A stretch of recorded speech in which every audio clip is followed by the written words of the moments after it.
Welcome to the August 2024 Road to Resilience Learning Series. Today we'll be talking about risk, and the road to resilience can be very risky. And the question really is, are you really strong enough to continue on the journey, and have you considered all the ways that your journey can be disrupted? I am your speaker today, Linda Nelson. I am the founder and president of the International Consortium for Organizational Resilience. I manage the day-to-day operations of our education and credentialing programs.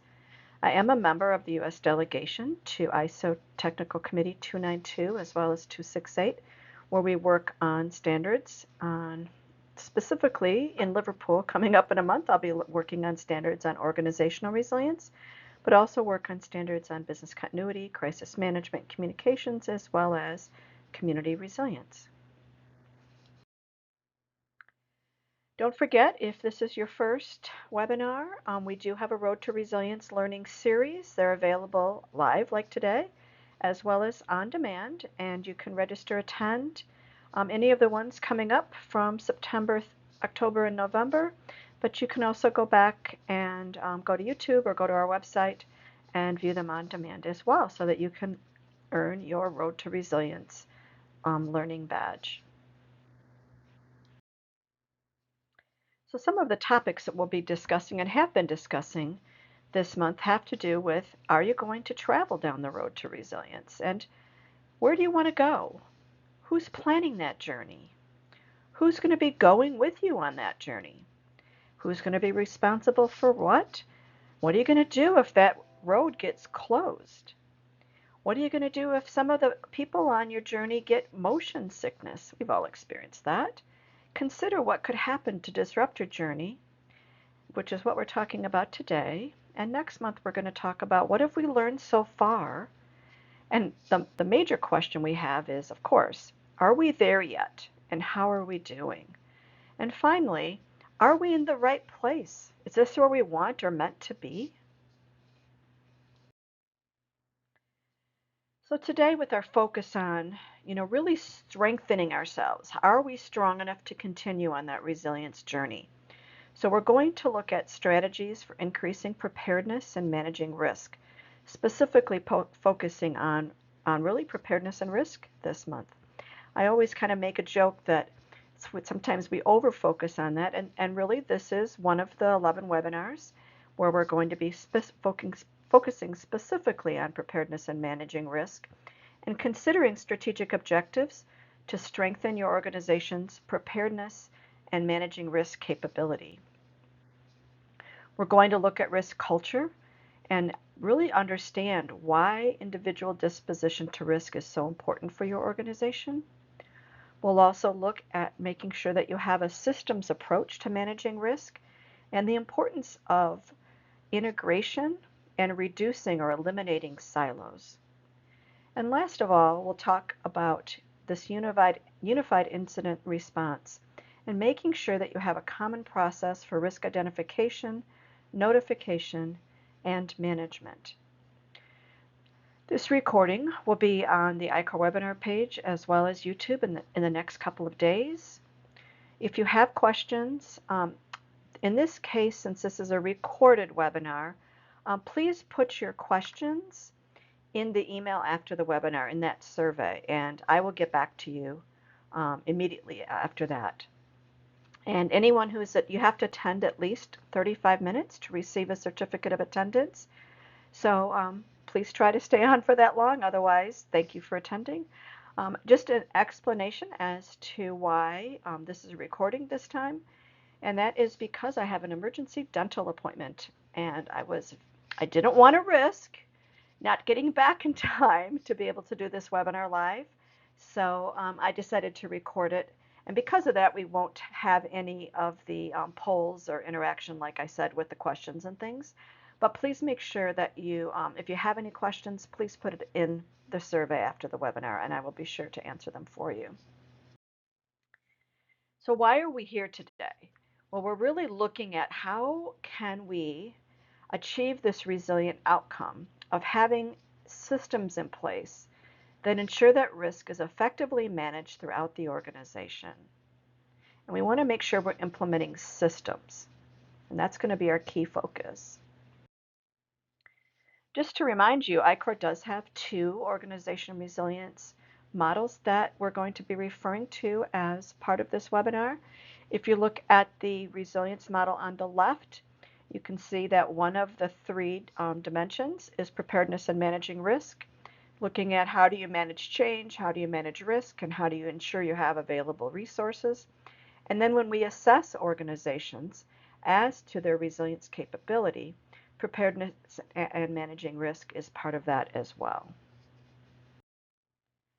So when we look a little bit closer at the organizational resilience model and looking at preparedness and managing risk attributes, the first thing we need to make sure is that your organization does intentionally manage risk and that you're trying to anticipate and respond. So not just respond, but also anticipate threats and opportunities that can really arise from sudden or gradual changes in either or both your internal and external context.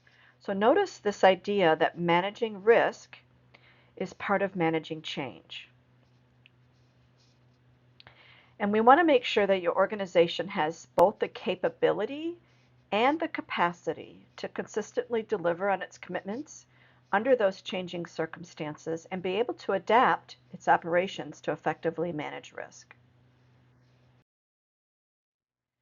So I kind of like this rebar picture because you can see how complex it is and how they're overlapping and how they're supporting each of those bars. It's not just a single one, but they're supporting each other and they're tied together. So the question becomes, how are you strengthening your organization? So we're focusing on strengthening, not reacting, but being proactive and strengthening your organization so that it can withstand threats of all kinds and really come out stronger than ever. And so the focus here again is how can we make your organization stronger so that it isn't impacted by any risks or threats or minimally impacted at the worst. So let's consider some strategies. Our strategy is that we want to increase our preparedness and we want to reduce our risk. And so as we're defining that, we look at the organization plans, builds, designs, and operates systems that are prepared for both current and future, or what we call emerging risks. So our first strategic objective is that we're going to increase our safety requirements.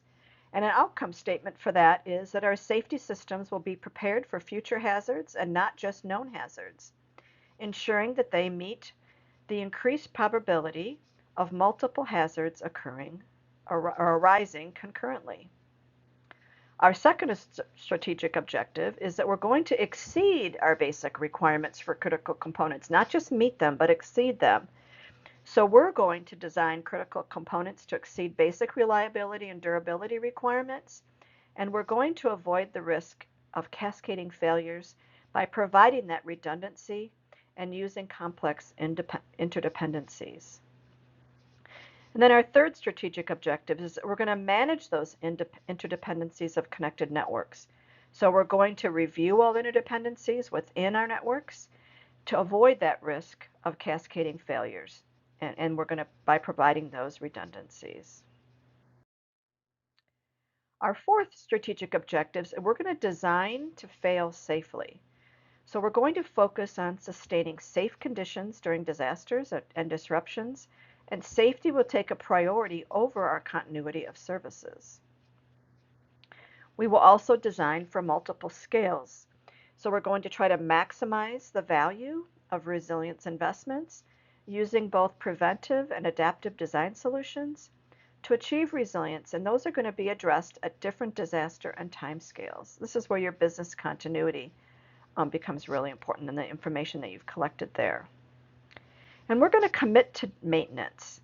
So we're going to develop asset management schemes at multiple levels where we'll combine routine maintenance with periodic maintenance based on condition monitoring in order to really improve that reliability. So these are some examples of strategic objectives that you might develop in order to meet your strategy of increasing preparedness and reducing risk. In order for it to make that happen, we have to have a risk culture. And so really what we're going to talk about here next is why understanding individual disposition to risk is so important. And we've talked about risk culture in a couple of our other webinars, but we're going to specifically focus on this understanding of individual disposition to risk today. When we look at risk culture, what we have to understand is that the individuals make up your organization. And so understanding that personal disposition to risk, which is tied to those personal ethics, your behaviors, and then all of that's tied to your organizational culture, which then is tied to your risk culture.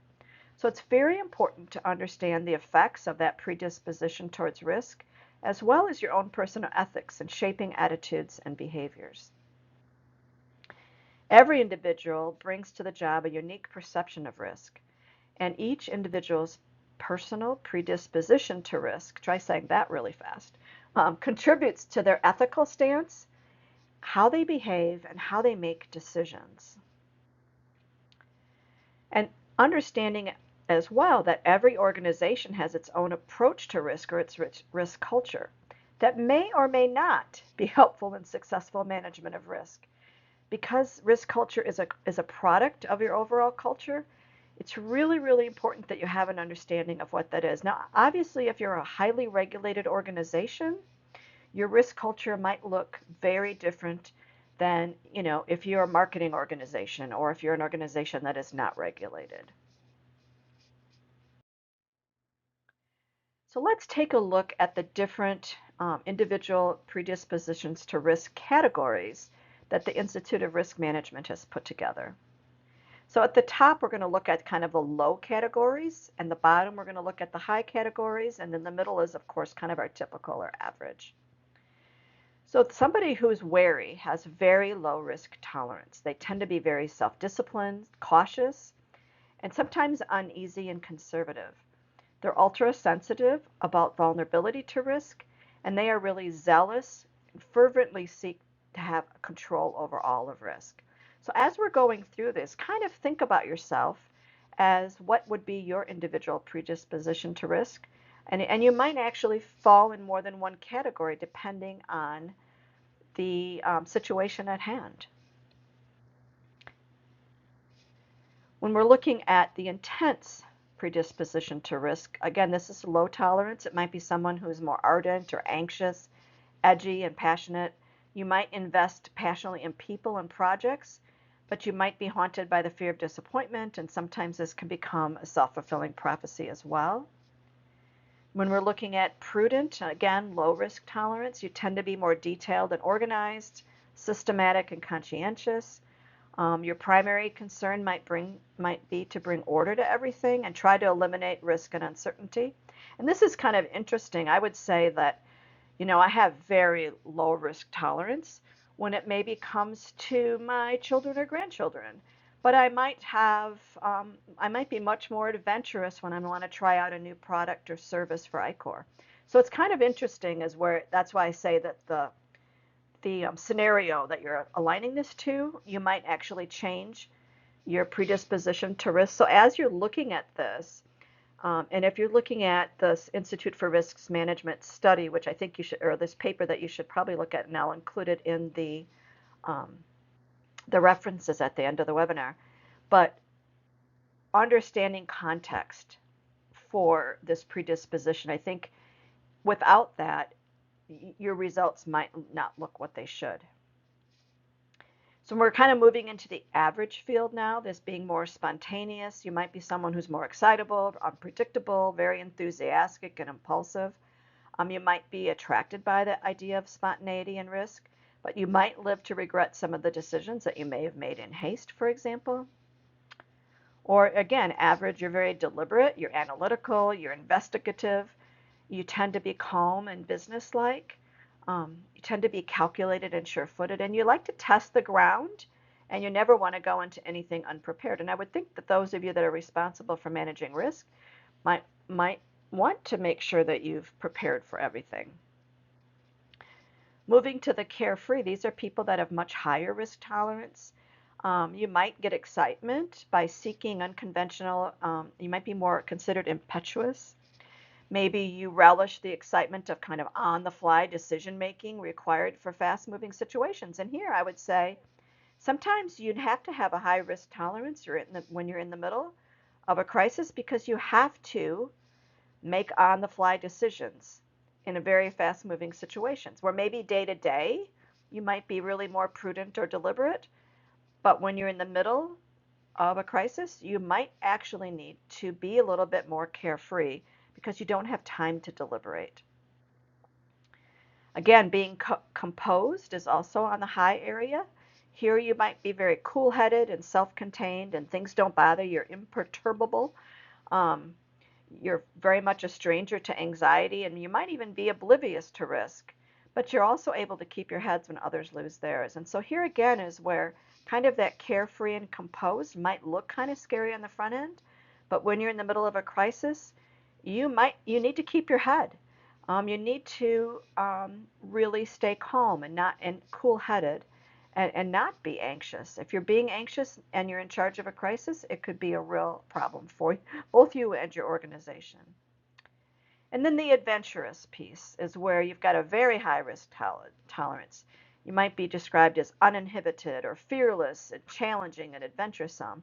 And maybe you want to do that, outside of work, but trying things that no one has ever tried, you really need that in when you're doing R&D work, when you're doing product development work. You have to try things. So you would not want somebody who's very wary on your sales team.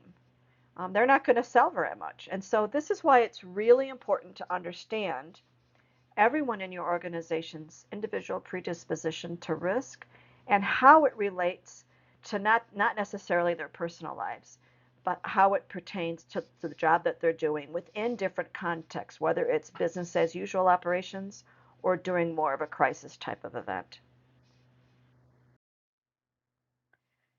When you do this type of a study and then you look at this perspective from the different teams in your organization, it's really, really interesting. So one of the things that we talk about is that those on your leadership team need to be diverse, and they need to be diverse with their risk appetites as well. And so if you look at the picture here, we really don't have we have many more people who tend to take risks than those that don't. So you see kind of a grouping at the bottom. And that might be because they're forced to take risks and they're used to taking risks and they're used to operating under those perspectives.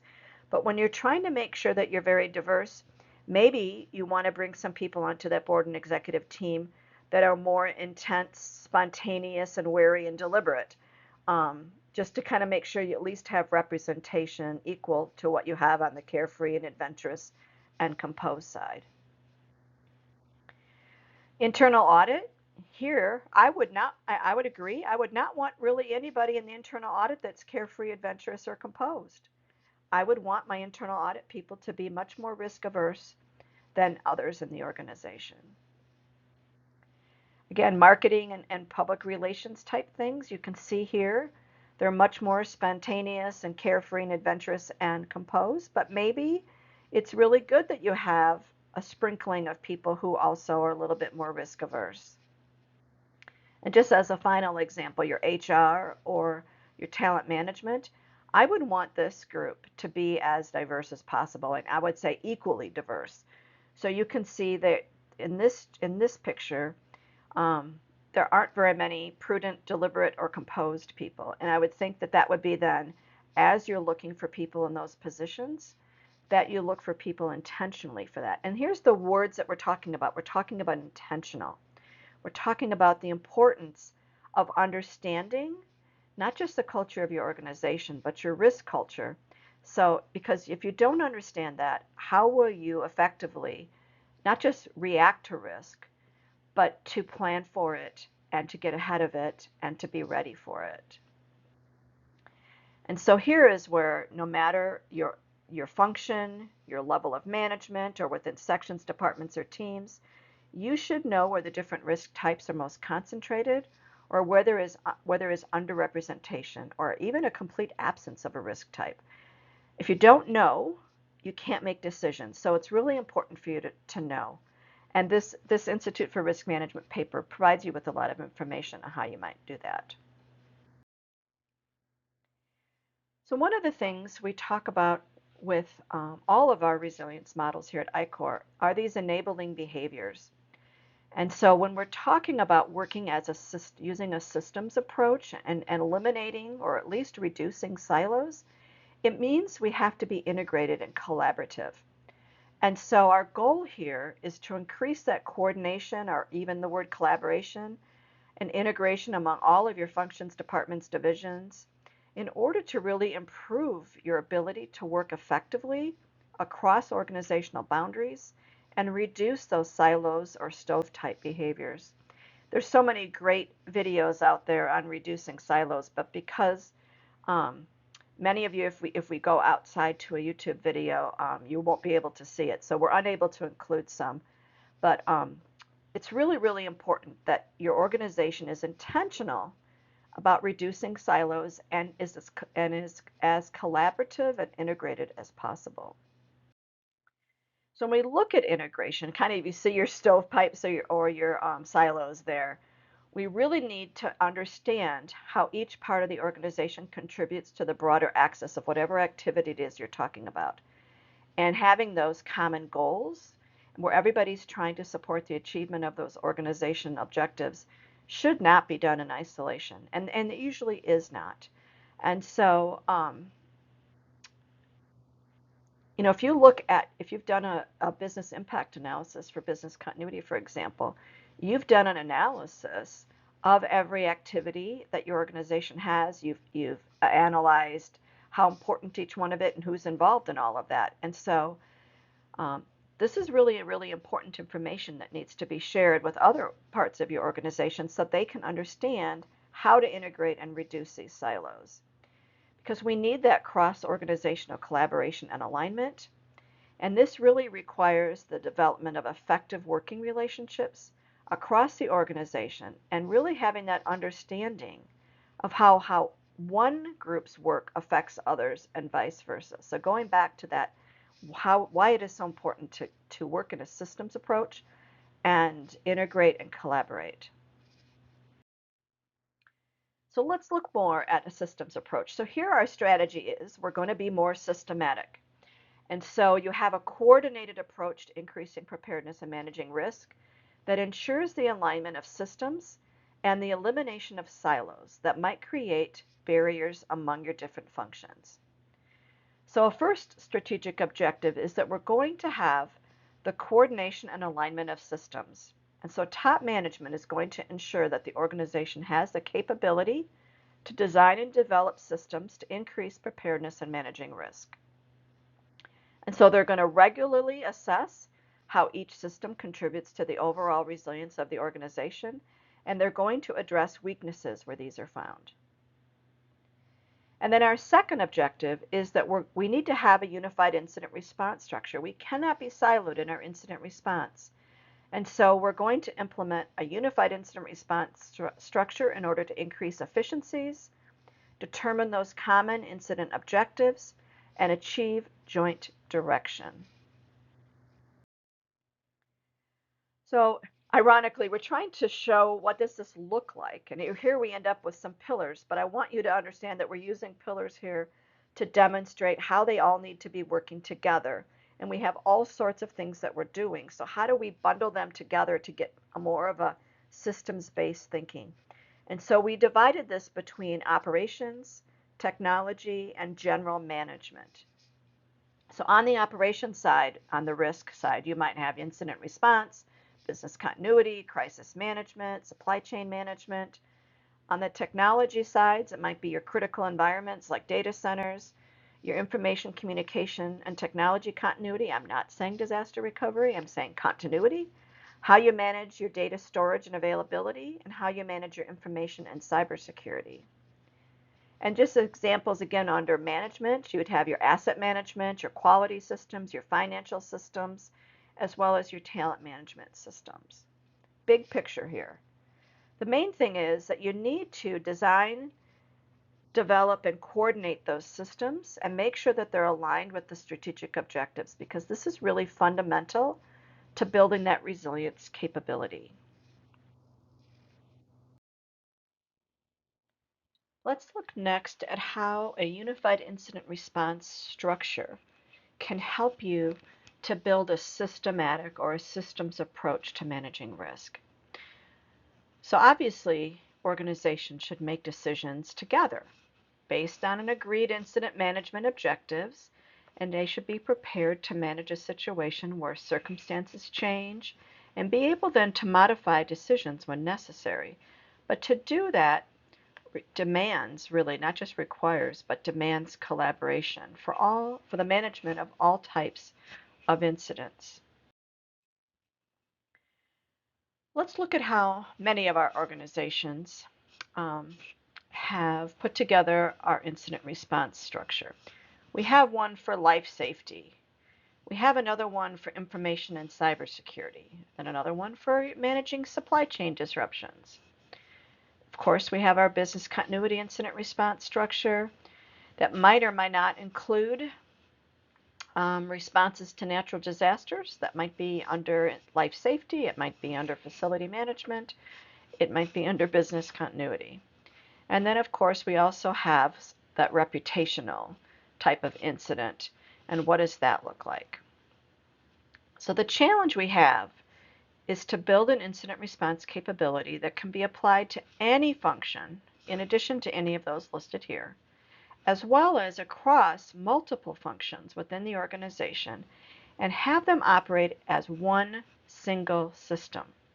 What we all too often have are siloed response systems, and they do not talk to each other often until things have escalated into a larger organization-wide crisis.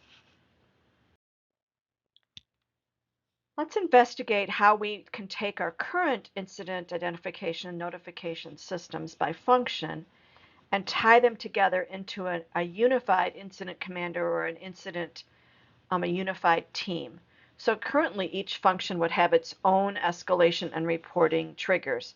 And that would be true no matter what. What are our triggers? What triggers a life safety incident? What triggers a cyber information security incident? What triggers a supply chain disruption? What triggers a business continuity disruption? The same thing with our reputational piece, as well as any sort of natural disaster. So we look at those individual functions and what their escalation and reporting triggers are. And we make sure that those triggers are then tied to communicating with that unified incident commander or a team. So you need to have a point of contact in place for reporting incidents of all types. And you need to structure your incident response capabilities so that all incidents are reported directly to that designated individual or team. Once that incident or the extent of the incident is confirmed, all relevant teams then need to be activated. And the key factor here is really to ensure that each function is aware of the incident, its potential impact, and they're prepared to respond if the incident escalates. So again, we're going to talk about the communications in a minute, but even though each function has its own escalation and reporting triggers, they are all informed that there is an incident. So most organizations do have multiple methods for reporting, and those different reporting methods may be preferable as a result of variation in the skills of the person actually reporting the activity, the urgency of the incident, and the sensitivity of the incident. But at a minimum, there should be a common phone number or contact established to report all types of incidents. So they go to that single team or person.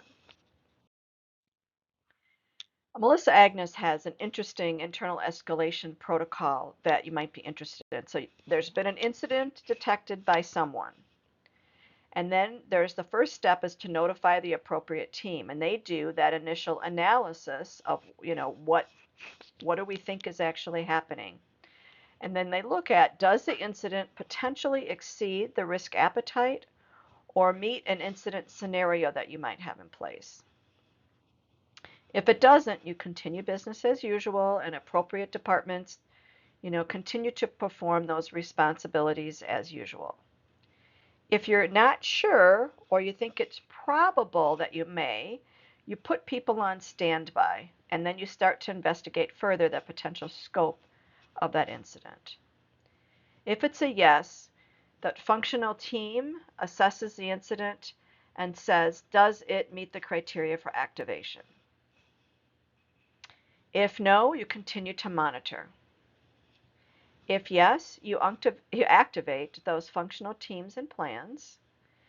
And again, if it's no, you continue to monitor for escalation. And then you begin here that unified incident response structure to put it in place. So you have these pieces on the front end by each of those functional teams. And then if it's yes, then you start moving into that unified incident response structure. So one of the important aspects of this, and this is on documented in NIST and the 800-61, where they talk about incident management and the importance of collecting incident-related information. It's hard to make decisions if you don't have information. So what is that standard set of incident-related data elements that should be collected? And this is going to look different if it's an information or cybersecurity incident versus a weather-related incident. So what kinds of information or what kinds of data do we need? And how do we then document that? How do we collect it and document it so that we've got very effective and consistent handling of the incident? And also making sure that you're meeting the requirements for reporting on that incident. So maybe you have, the contact information, the name, the role, the organizational unit, the email, the phone number, the location, whatever that incident-related information is. And then your incident details. What's the physical location, the current status? What do you think the source or the cause of it is? A description, how was it detected? What's happened? And then a description of the affected or impacted resources. And what incident category do you think it might be in? And we'll address that in a minute as well. So another thing is looking at the time frame of it. When did the incident start? When was it detected? And when was it first reported? Sometimes the issue actually is that it might not have been anything at all, but because it wasn't detected or reported, now it's become a real problem because of that delay. And then make sure you also identify prioritization factors such as impact, recoverability, and what things have you already done to try to manage that incident. One of the things that we have to be really, really sensitive to is to look at your risk escalation and reporting process. And this goes back to that risk culture so that everybody's on the same page, because people need to be able to internalize the process and also learn from whatever has happened. So we need to make sure that as part of that escalation and reporting, that everybody has an opportunity to learn from the failure, as well as what can we, if there's been reporting problems or anything like that, we need to really be looking at risk escalation to manage it, but also the reporting of it so that everybody has the opportunity to learn, even if they weren't part of the incident itself.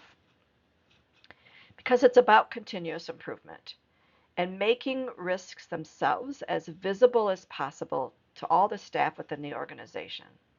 That disclosure will ultimately result in everyone being in the organization being able to discuss those risks associated with their objectives and whether appropriate actions were or are being taken. Also, some things that people oftentimes forget or they just are overwhelmed and they don't have time, but are those near miss events. So we actually stop something from happening. We got there in time. Those need to be shared. They need to be identified and analyzed so that you can prevent unexpected losses from occurring to the business at another time. And so having those strong procedures and processes, they are really required to be able to make sure that your escalation reporting works and to avoid risk whenever possible. And so your senior or top management really need to decide that this is a really important part of creating that risk culture. So let's go back a minute and look at different teams you might have. You might have a business continuity team, your crisis management team, your information or cybersecurity team, your technology recovery team. Maybe you have facility management that manages your life safety and physical security, and your supplier or your vendor management team. All of these teams should be reporting to that unified incident command. And we only have 6 here listed because that's how many fit in the graphic, but depending on how your organization manages all of these functional areas, you might have them set up. There might be fewer or there might be more.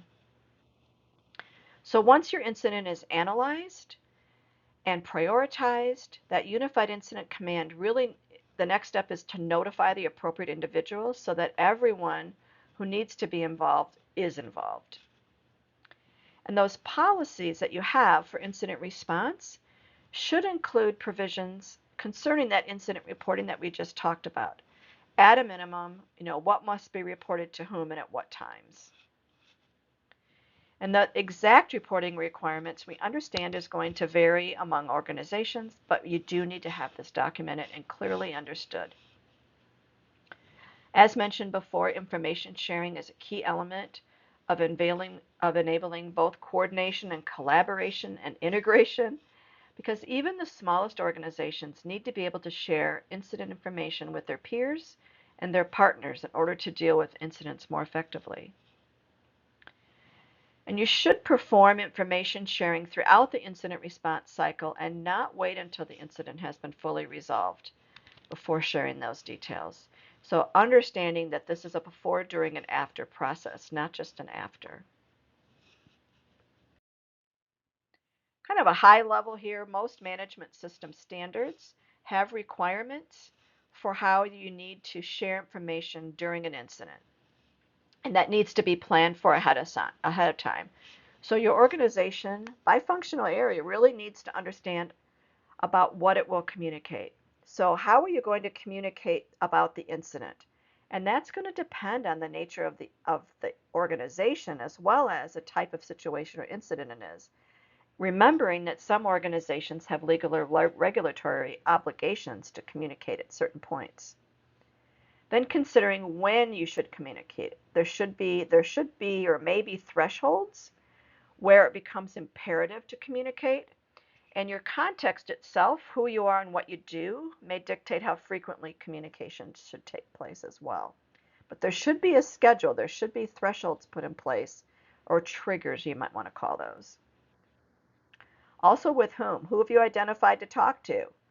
I mean, all of your interested parties need to be identified, and their communication needs need to be identified and documented so that you know who you need to communicate with and when, and also who the communicator is going to be. So putting together those communication priorities.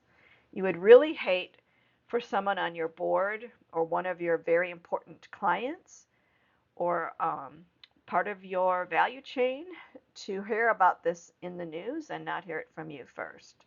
And remember, the news is happening all the time. And then considering how you're going to communicate. What means are you going to use? Again, if you're talking to somebody who is very, very important to your organization, you probably want to do that personally.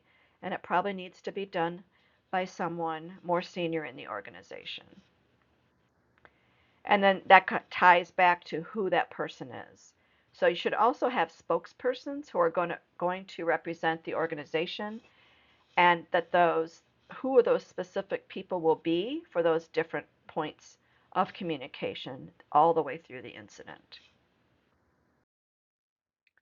Some things that you should consider.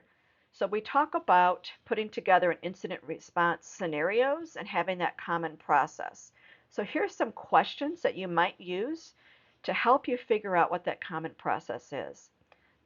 So the first one is, how many incident response team members would participate in handling this incident? And remember, you're going back to specific scenarios. Besides incident response team itself, what groups within the organization should be involved in handling this type of incident? To which external parties would the team report the incident? So here you can see we're getting back to those communication aspects. When would each report occur? How would each report be made? And what information would you report or not report? And why? So again, we're looking at those communication priorities. What other communications with external parties may or should occur? What tools and resources would the team use or what would they need in handling this type of incident? What aspects of the response would be different if the incident had occurred at a different day or time, or like on hours versus off hours? So looking at these different scenarios from different time factors. Also looking at what aspects of the response would have been different. Now you're looking at this post incident. If the incident had occurred at a different physical location, maybe on-site versus off-site. And just to throwing this out there, that scenarios are not contingency plans. We are not writing plans for each scenario. What we're doing is we're working through how would we respond in a unified incident response structure based on using scenarios to help you with your planning. And so we need to ensure that there's a common planning process for each one of these different functional areas that manage risk, and that you have a similar structure so that all of your plans to manage risk can be integrated into that single and unified incident response structure. If you have, that's one of the things that if you've implemented management systems following different ISO management system standards, what you're going to be able to do is you'll see that they have a structure to them. And so looking at making sure that even if you don't align to any management system standards, that your plans can all talk to each other.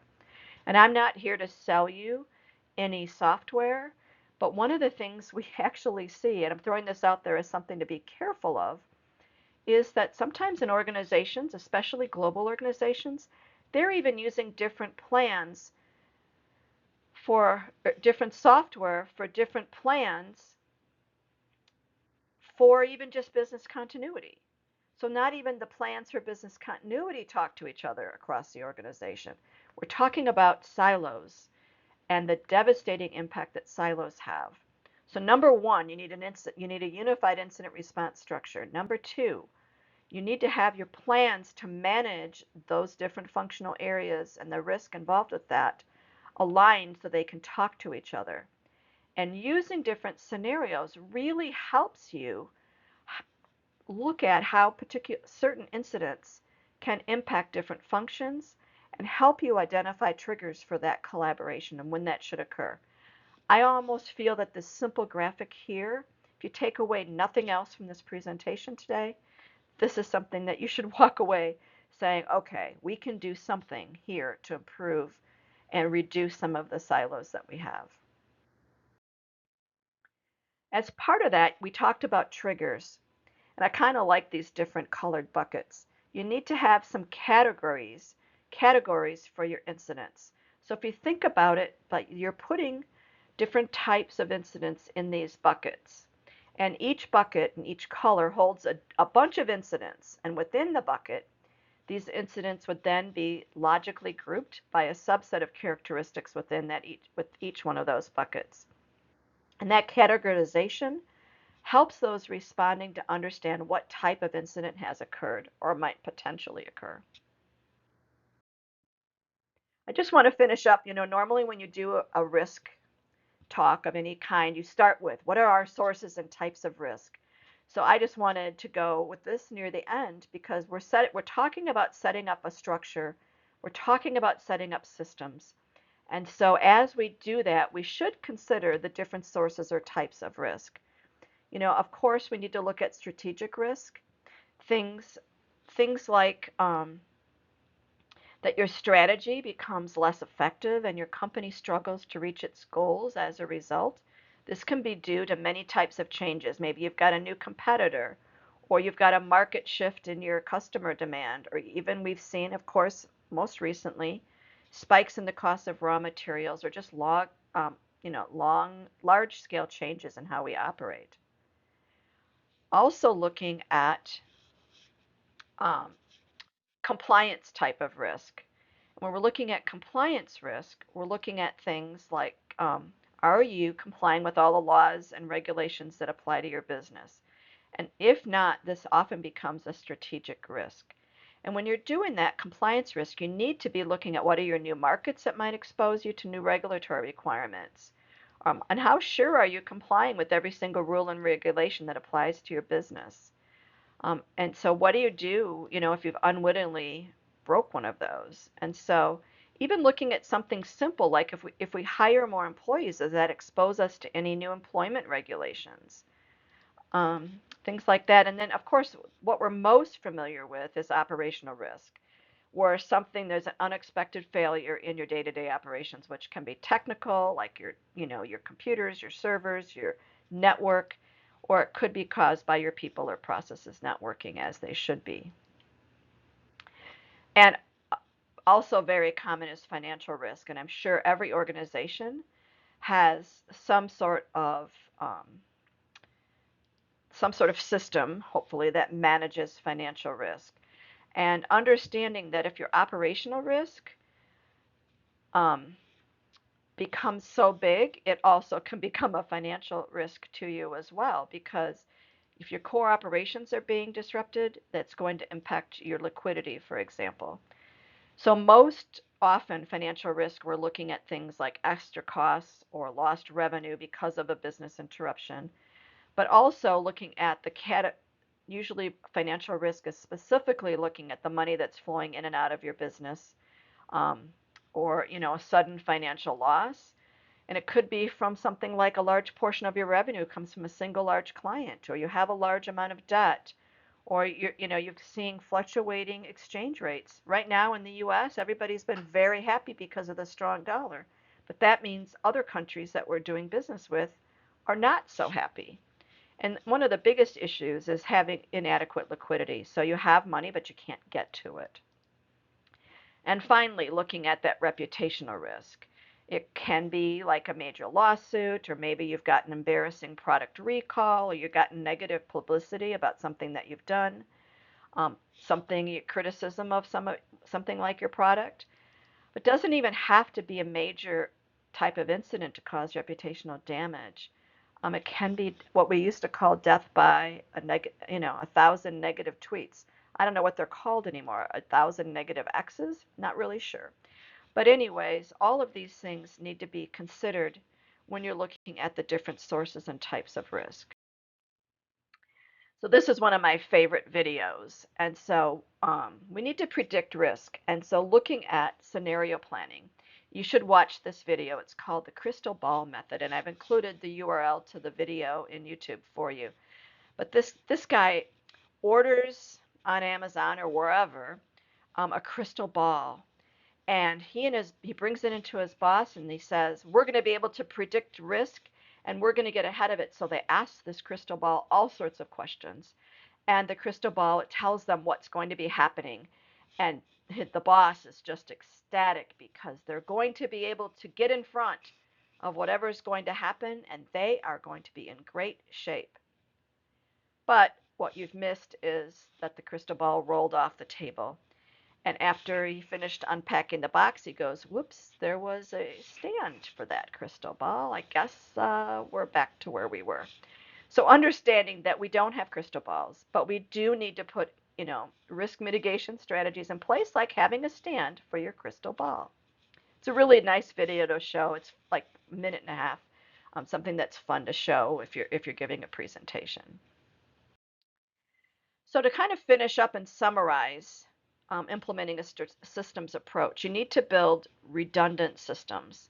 Think systems that can deliver continuous services using remaining available resources in case of a disruption.